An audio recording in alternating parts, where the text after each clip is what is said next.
Yeah, so I want to touch a little bit on the consistency that Tim was talking about, both in preparation, but as well as, and this is something that I unfortunately learned later. I would love to stand up here and tell you that I was this natural born leader. I was a great coach. But in fact, I just said on Dr. Pat versus podcast, I was a terrible coach when I started. I did it. I was training, fighting, and then I got into coaching because I needed the money. So I was just going through the motions, and it showed. I'll tell you what it showed is the consistency within myself, and my ability to be vulnerable really helped me connect with that.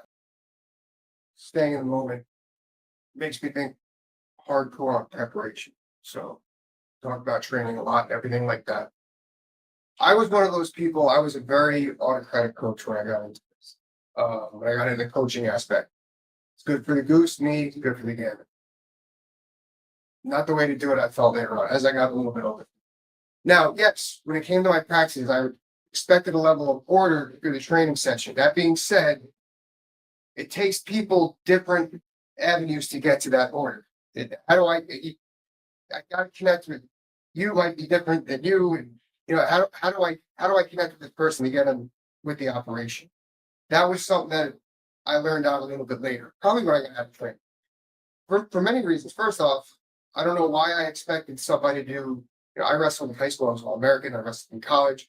I don't know why I expected some kid who just came in off the street to just pay his membership to do a double leg takedown the same way I did the last 50 years. That's absolutely ridiculous on my part. Um, so, or maybe he has a striking background. He's never wrestled before. Or maybe this wrestler is trying to become more of a striker. Regardless, we're trying to get better at mixed martial arts, and we're trying to keep that culture in the right direction. That was the biggest thing that I always took from with preparation. I had another aspect to mention on that. Punch too.